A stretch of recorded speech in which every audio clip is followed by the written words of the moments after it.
evening, everyone. I would like to go ahead and call the Committee of the Whole to order.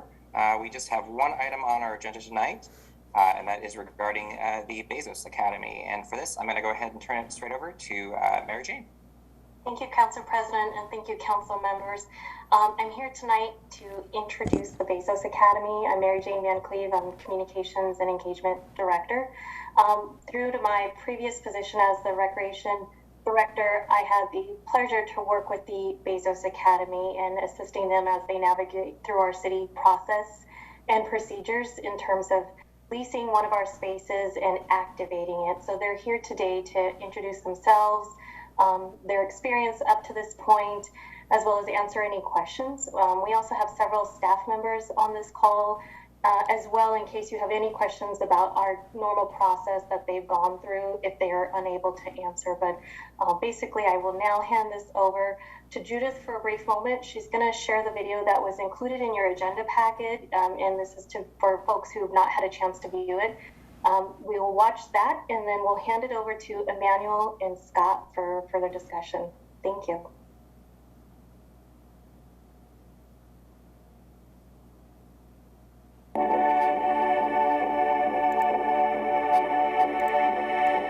Every single thing we do begins and ends with the child and the needs of the child. If we serve the family, it's because we're serving the child.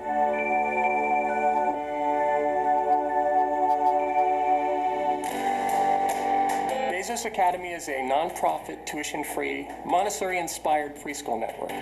We believe that every child deserves the advantages that an excellent preschool provides. Unfortunately, only half of the children in the United States are in a preschool. And the reason for that is, one, just accessibility. There aren't enough seats. Secondly, and as importantly, it's just too expensive. It's not affordable for most families. And that's the space that we want to address. Every single child is worthy and is absolutely capable and deserves a high-quality education. Providing early childhood education, it's a public good. It's like infrastructure. So when you think of roads and bridges, they help build communities and they help communities thrive. And that's exactly what early childhood education does. What we know now is that who we are and our potential is dramatically impacted by what happens from birth to about 5 or 6 years old. That's why it's so important that we invest in preschool education. When she comes home, Aaliyah is so excited to tell me about her day. She asks me questions that she learned in school. They really rely on independent work, which is great.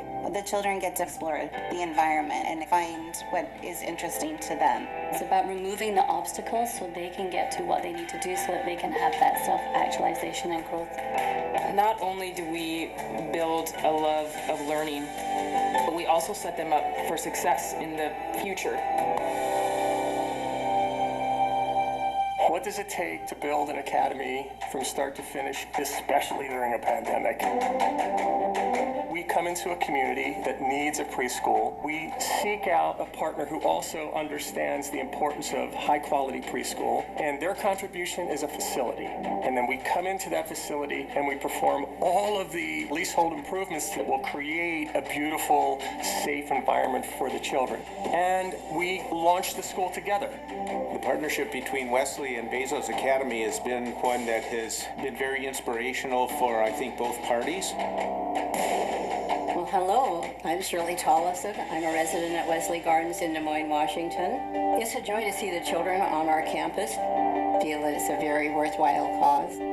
This is a tremendous program, and we just want to support it in any way we can. Big things start small. Our first school is a single classroom with a maximum of 20 students. We see having hundreds of Bezos Academies across the country. And when I think about that, I think about the children. And over time, we'll affect them in a positive way and probably anyone that they touch in their lives.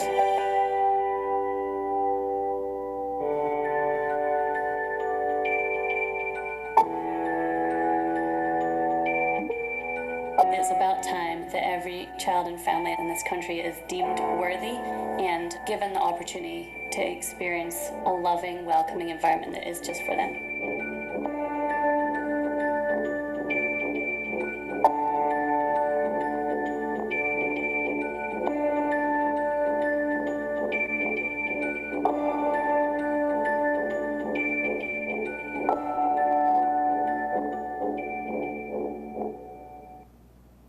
Thank you, Judith. So, council members, the building that the Bezos Academy is occupying is our North Highlands Center, neighborhood center that's up by Meadowcrest playground that's extremely popular. And so they're here now to introduce themselves and answer any questions you may have. I'll introduce Mr. Emmanuel Ima. Thank you. Yeah, thank you, Mary Jane, and thank you, Council President and Council members. Really a pleasure for me to be here. My name is Emmanuel Ima, and I have the responsibility of managing our partnership.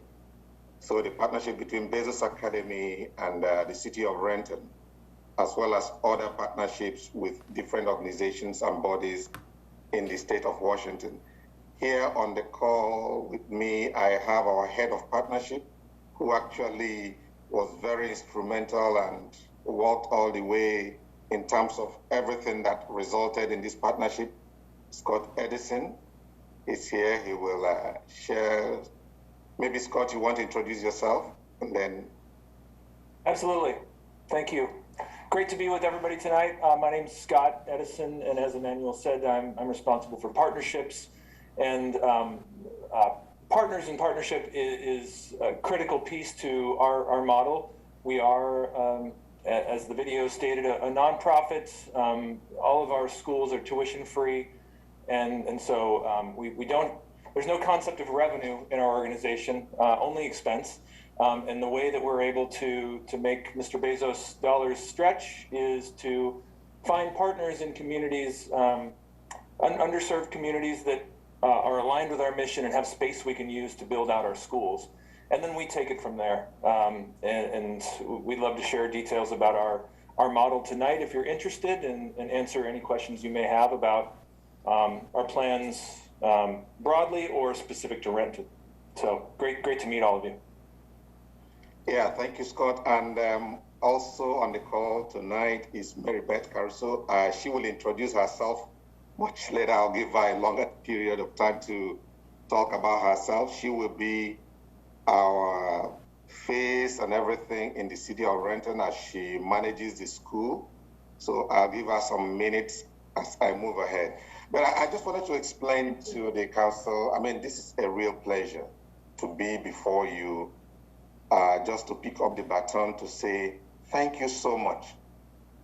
Because all of you as a team, when at Bezos Academy, just to give you some background, we prioritize communities where the census and other data indicate that there is a need for more affordable preschools.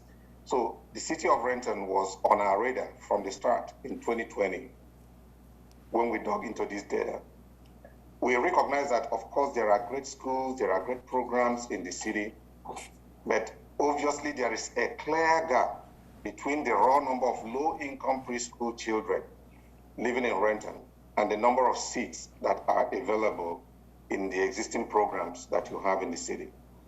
So we took extensive steps. We talked with community organizations, and that included, Renton Technical College, Renton Housing Authority, the Innovation Zone, various schools, and of course, the city itself.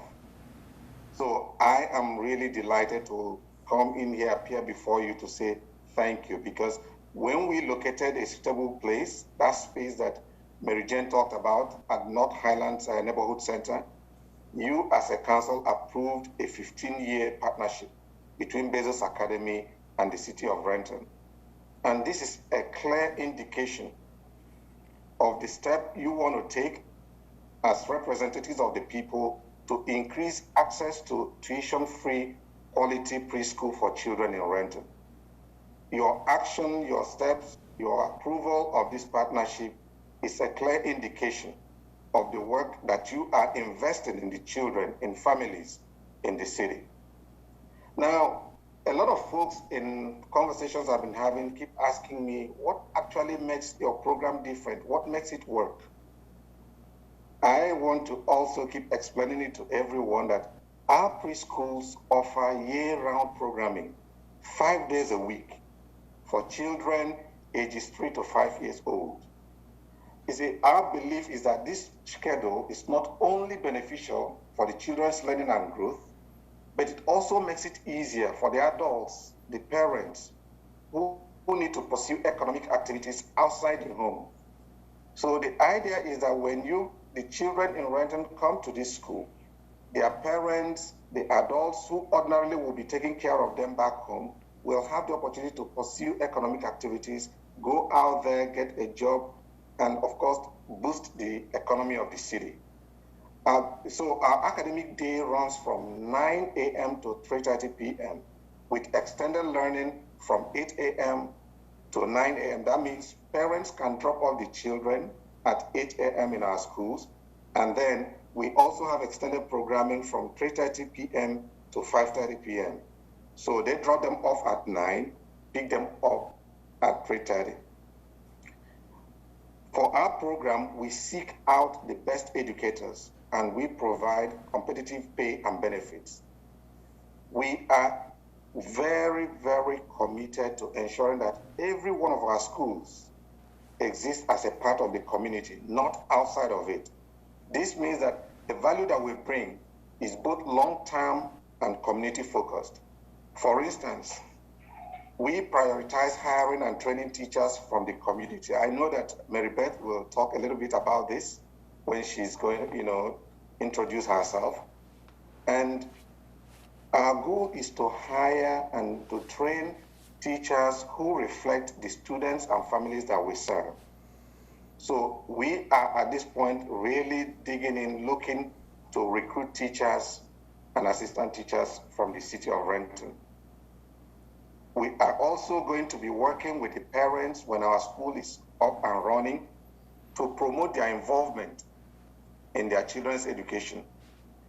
And our commitment is also to work with you, the city, as our partner to leverage our resources and yours as well in ways that will enhance both our program and the community at large. I have the pleasure of introducing Mary Beth at this time so that she could share a little bit about herself.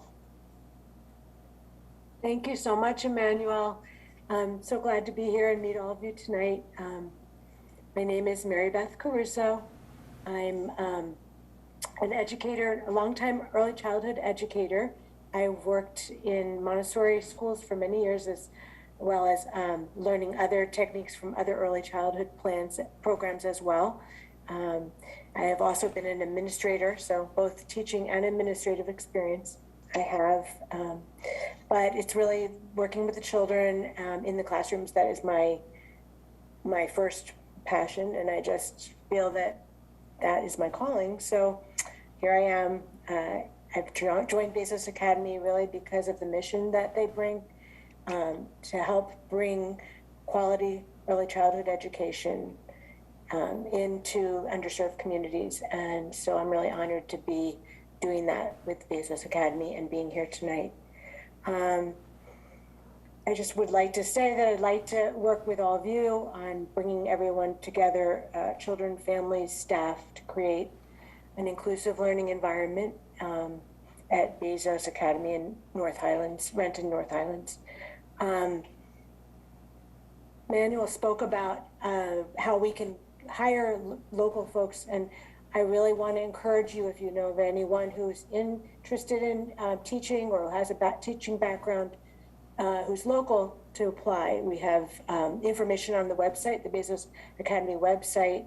We are now in the process of hiring lead teachers. This is the first step for filling our team. So we do want someone who has some experience with early childhood as a teacher, and we will offer some Montessori training as well, which is free of charge. So it's a wonderful benefit for people who want to get into early childhood and get training. We'll also be hiring assistant teachers in the early summer, and that will be posted at that time, probably in June. That will be posted on the website as well. So I encourage you to refer anyone you know who's interested in teaching at our school. And also, we're looking for families. We want to get the word out to the local families that the school will be coming up. We're hoping to open this fall. This is the goal is fall opening, and we have a process ahead of us to get there, but that is the plan. So if you're hearing people in town talk about it, send them our way. We'd love to have them. We will be having a lottery for the seats, and that will be happening. Usually it happens the end of summer, early fall. So again, thank you so much for having me here, and I'm able to answer questions if you have any. Mary Beth, maybe it would be worthwhile describing how our admissions and eligibility requirements work. Okay, so we take children who are at the poverty level, but we also fill the gap between what Head Start offers, which is lower poverty level, but we also understand there are families that make more than poverty level that cannot afford preschool, and preschool is quite expensive, especially a high quality preschool experience. So I don't want to give you the exact, it is on our website, but I believe it's 400% of the federal poverty level. And Mary Beth, let me add for a second. Council, you should know, Bezos spent extensive amount of time working with the Renton School District and other community providers to not compete, but to complement. And one of the requests from the school district was, we're unable to serve the families that are above that poverty threshold or their income requirements. And so it was, how do we serve those families? Mark Santos Johnson, I have to give him credit. He helped facilitate extensive amount of conversations during 2020. And Scott was a part of those. So everything has been pretty intentional on their part. Renton really rang them through to really make sure this was a complement to our community and the right fit. So thank you, Mary Beth, but it will be a lottery, and hopefully we can share more information, but it was intentional as to not compete with existing programs, but to complement and capture families who just weren't benefiting from some of the existing programs. Right. Maybe I can fill in the gaps on eligibility and enrollment, just because I think this is a critical point in understanding how we dovetail with existing programs like Head Start. When we open up our admissions, we accept applications from families earning up to 400% of the federal poverty level. And just to give you a flavor for what that means, that's about $106,000 a year for a family of four. Now, we collect all of the applications, and when the admissions period closes, we go through the applications. Any children living or experiencing homelessness are admitted first. And then we go through and look for any children in foster care. They're admitted next. With the seats that are left, half of them are reserved for families earning up to 250% of the federal poverty level, about $65,000 a year for a family of four. And then once those are filled, we have a lottery for the remaining seats, and that would be any applicant up to 400%. And really, as Mary Jane said, we are looking to complement existing programs, and we know that for families living in King County, just because you're making 250%, 300%, even 400% of the FPL, that does not mean that you can afford to have a decent roof over your head, put food on the table, and pay for full day year-round daycare or certainly Montessori preschool. And so our intention is to serve a broad swath of families in the Puget Sound region. I thought it was important just to kind of level set how we're approaching this and who we hope to serve. Thank you for clarifying. Okay, and also to add some, listening to what Mary Beth said around the cost of education preschool, just sharing some data that's available, which indicates, when you all look at it, that the cost of full day preschool in Renton right now, I just learned is about $10,000 per year. That's the average cost, and that is for a 9-month program, not a full year 12-month program, a 9-month program. And then when you are talking about Montessori preschool, you are looking at a family spending 12 to 15,000 a year. So the school, our Renton school, the Business Academy in Renton is going to be a 3-classroom school. When in full operation, we are going to have 60 students in that school. And when you look at that, what Business Academy, what business, we are investing in Renton. We are talking about, on the average, $10,000 per student, because our program is tuition free. We are going to provide meals for them, 3 meals a day with snacks in between. We are going to hire the best educators that we can find, as well as support the hiring of educators from within the city itself. At the moment, just to give you an update in terms of what we are doing to the North Highlands Community Center, we are upgrading the place, putting finishes that will make it a well-functioning, safe, and modern space. Every facility that we put together as a business academy, they are all valuable community assets, and we maintain them to increase not just their life expectancy, but also to comply with and exceed all the state mandated standards. That is what we are doing right now.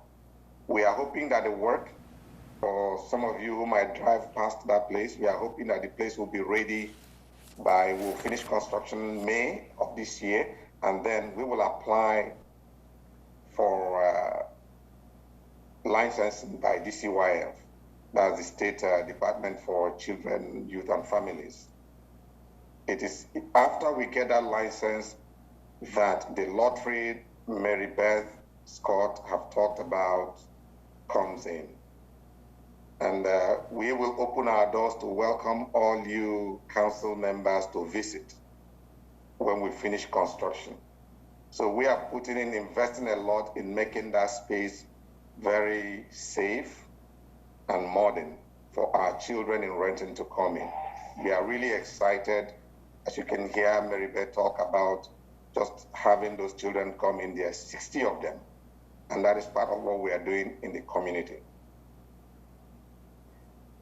Thank you all for the presentation. I see we have a couple hands raised, so I want to make sure we get to the questions or comments we have from our council members. The first I see is Councilmember O'Halloran. Go ahead, and then we'll have Councilmember Albertson and Councilmember Rivera after that. Yes, thank you. I have a couple of questions, but I'll just I'll go with just one at one. I'll take my turns. So transportation, what's the plan to get the kids there?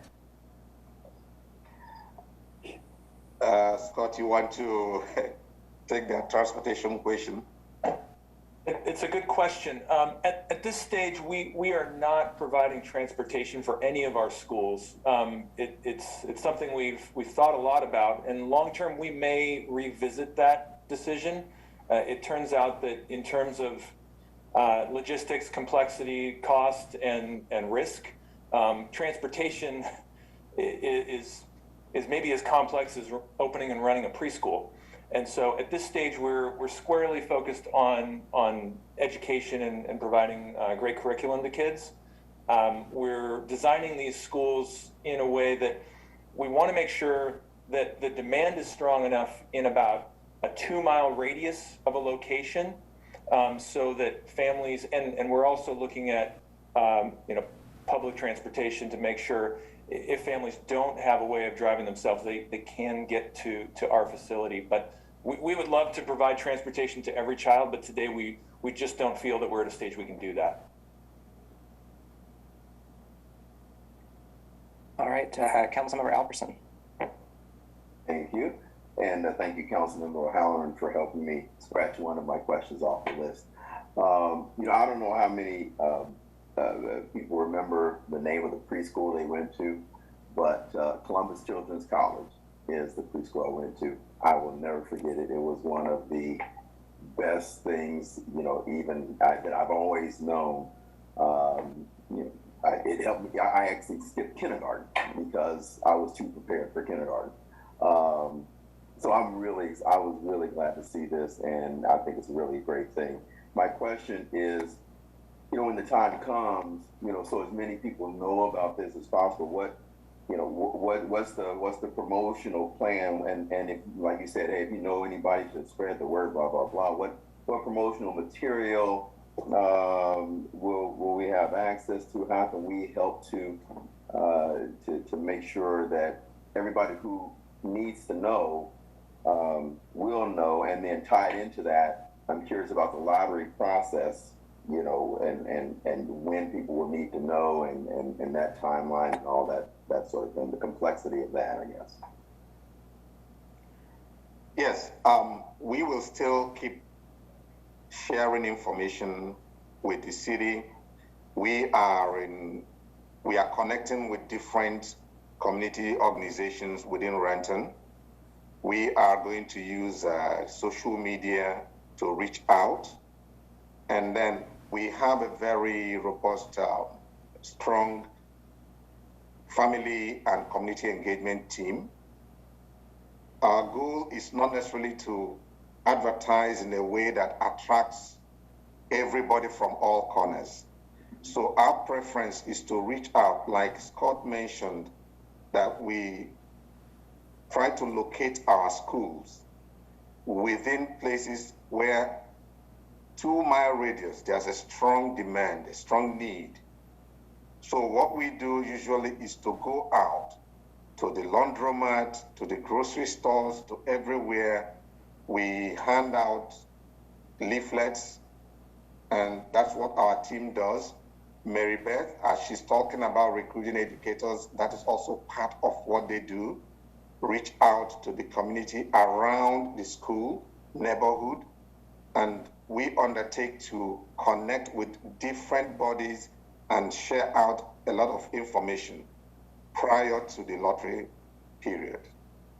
But I think part of our intention is to ask our partners, where should we look to find the families that are most in need? It's super easy for Jeff Bezos to put out an Instagram post and a whole bunch of people will know there's a school in Renton, but that's the wrong approach.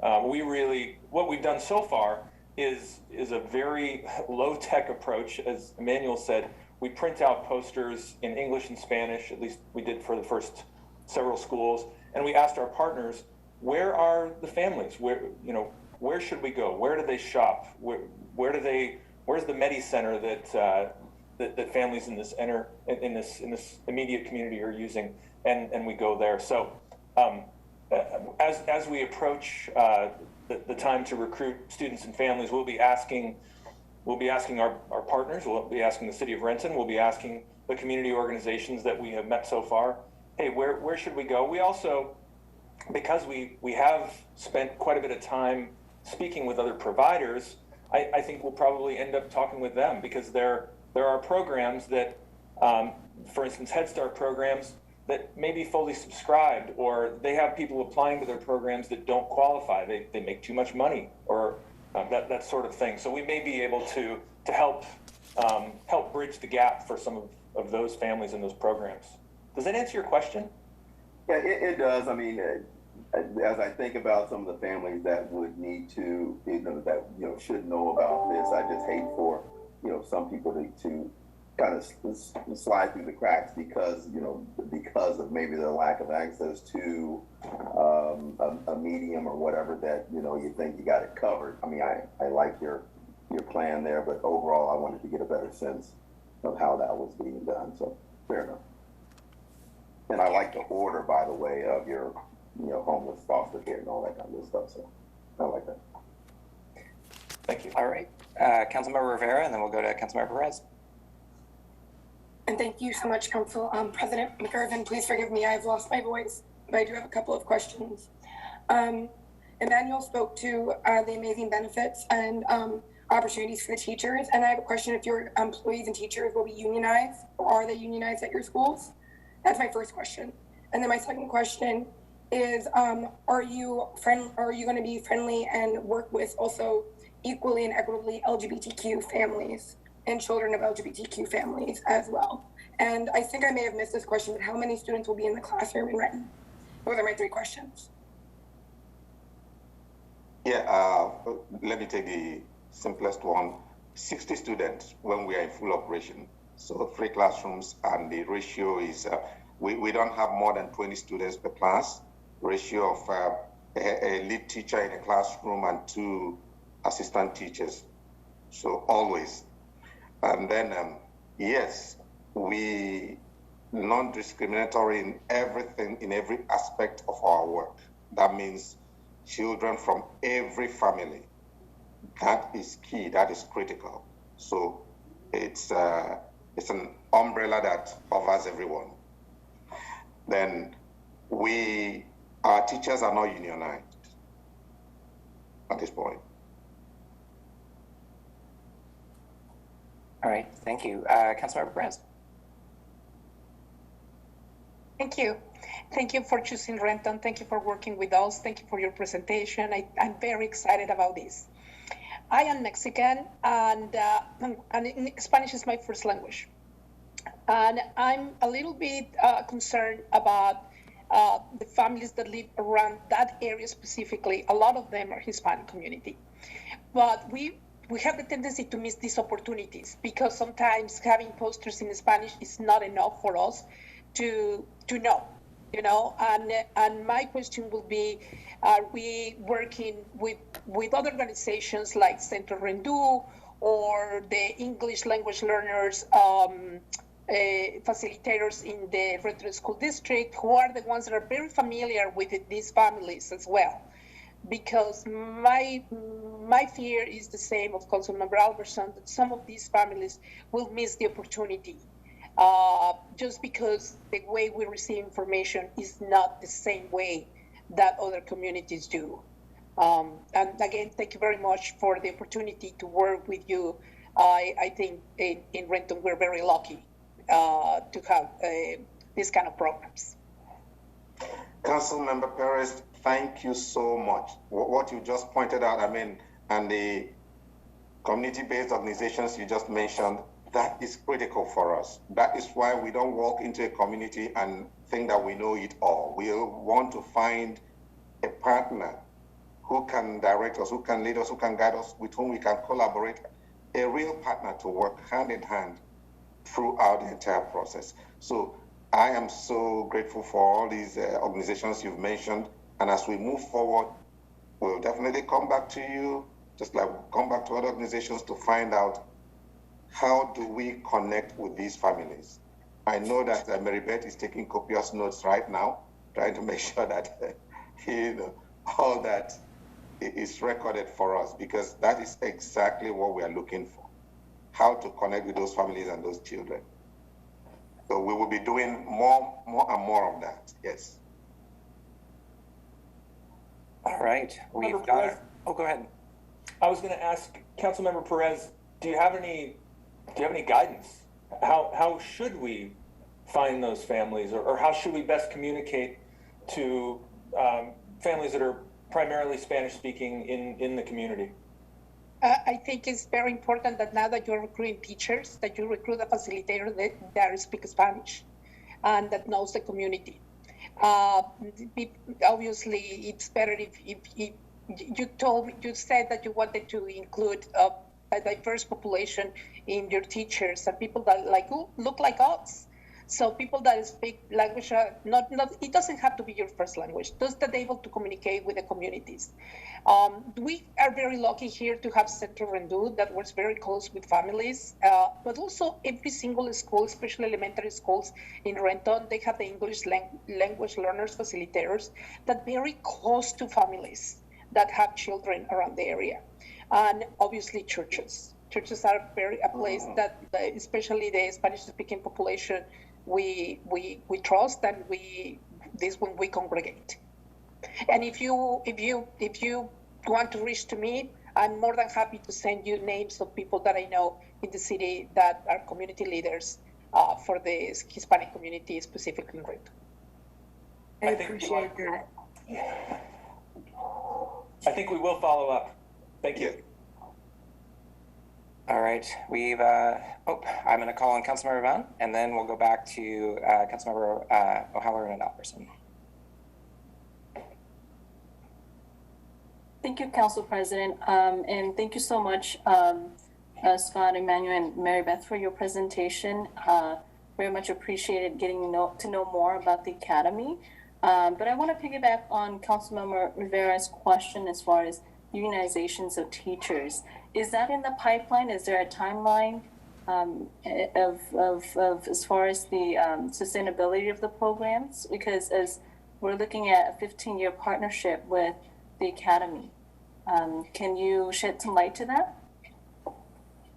I don't know that we can. That's not something that's in the works right now. That may change over time, but I don't know enough to even be dangerous. All right, Councilmember O'Halloran. Oh. Yes, I actually have two questions, but I'll just take my turn and just ask the one. So one of the resources you can use is right down the road from where you're going to be at the Sunset Multi-Service Center, which is the hub of that community now for engaging in all things health, mental health, job, dietary, how to cook a healthy meal at home. They are very, very tapped into that community, right? And they're probably within a half a mile of where you are. It's the Sunset Multi-Service Center. And then I'll wait to ask my next question. Thank you. Thank you. All right, Councilmember Albertson. All right, I'll make this quick. So not meaning to be greedy or anything like that, but kind of looking at the long game, because you do have this 2 mile radius that, for this particular school, what are the opportunities as you kind of scale, let's say it's hugely successful, for Renton to get another Bezos Academy in another part of town and that sort of thing, to kind of pull in some other individuals. Councilmember Albertson, I mean, this is a great thing you've just said now, and I mean, if you have suggestions, the way our program works, we are looking for partners who have the space that we can convert into a school. So if you have suggestions, maybe in your area or anything like that, and I think Scott was going to talk about our program, what our plans are for expansion. At the moment, Scott, you want to take that on? You want to talk about it? Sure. At a high level, I think we'll end up developing between 20 and 30 schools in Washington State. And so you can imagine they'll be distributed not only in the Puget Sound region, but elsewhere. But I think, ideally, we will find at least one more site in Renton. And the team from the city of Renton has been great in terms of providing a great overview of the community and the layout. Mark Santos Johnson, I see his name on the call.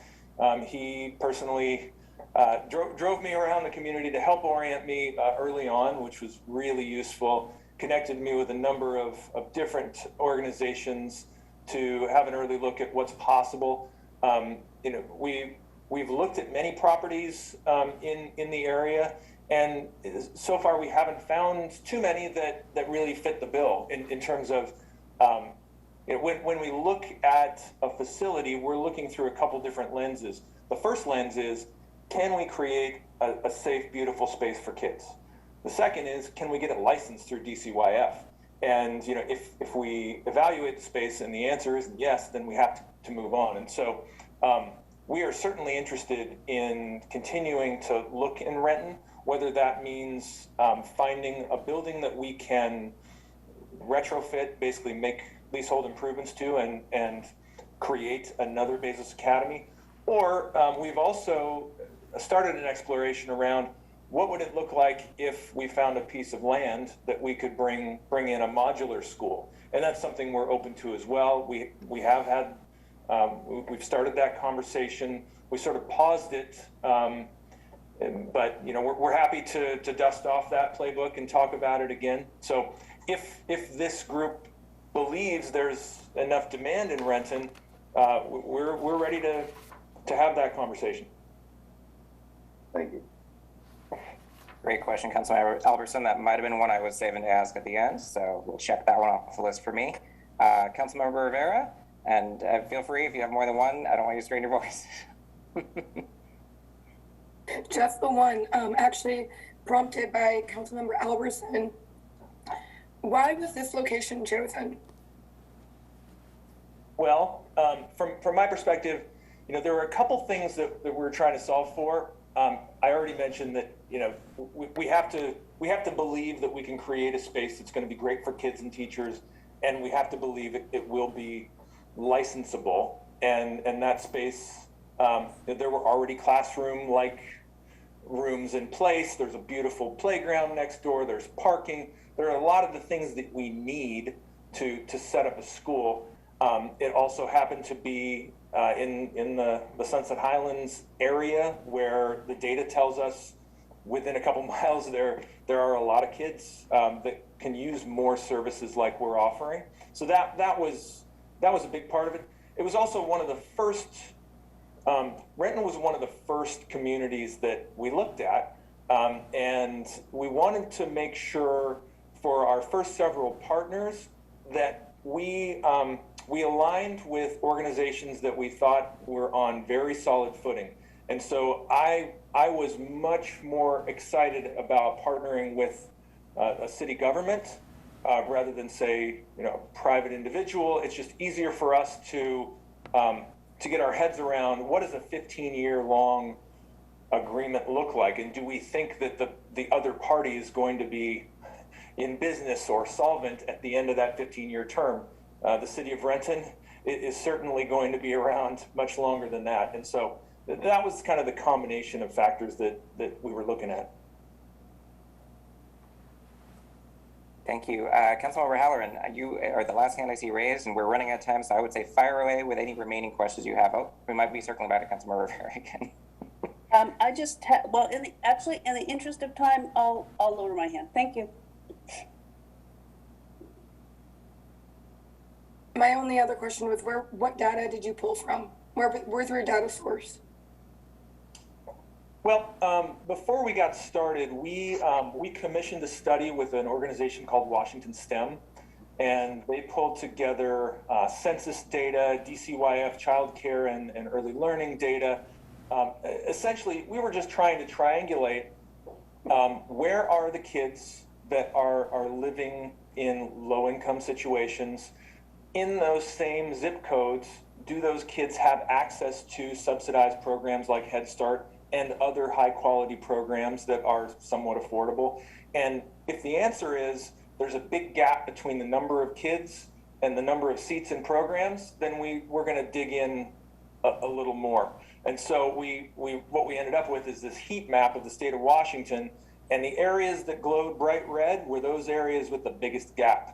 And so, the sad thing is, in Western Washington, any direction you point, there's a red zone, and Renton has some red zones, and so we wanted to start close to home. We're based in Seattle, and so our first school was in Des Moines. We immediately looked at the data and said, okay, if you look at Renton, Kent, Auburn, if you look at Burien, Tukwila, Tacoma, all of these places have thousands of children that are falling between the cracks. And we know that we're not going to solve the problem, but we feel like these are all places where we could plug in and start making a difference right away. Thank you so much for answering all of my questions so well. I appreciate it. All right, thank you all. It looks like we are all out of hands at this point. Great questions from everyone. Really do appreciate the conversation and appreciate you all so much for being here. I think all my questions essentially got answered. Mary Jane, you started it right off. I was going to ask how have we partnered with the school district on this to make sure that that we shoehorn this and it fits so well, especially being right next door to Meadowcrest and whatnot. And certainly hope that as we and Councilmember Albertson, the question regarding future expansion, the others have chimed in. be curious to know those census tracts. And then also, I think this is a good opportunity to continue to partner with the school district on. The final comment I want to share, just as a note before we adjourn, is that the price tag, Emmanuel, that you laid out really resonated. As a parent who's had 2 children who've gone through Montessori school, and I acknowledge the privilege I've had to be able to afford that education for them. I'm so happy to be able to bring this to more students, and it's very clear that there is a huge unmet need. So we thank you for coming to Renton and sharing this information with us today. Last chance for any questions.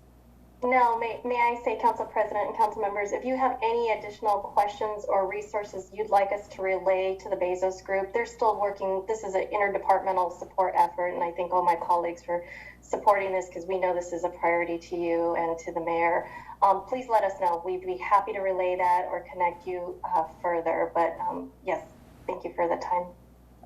All right. Thank you, Mary Jane. And thank you, Emmanuel, Scott, and Mary Beth. And we will go ahead and adjourn and reconvene as a full council at 7 p.m. Thank you all. Thank you very much.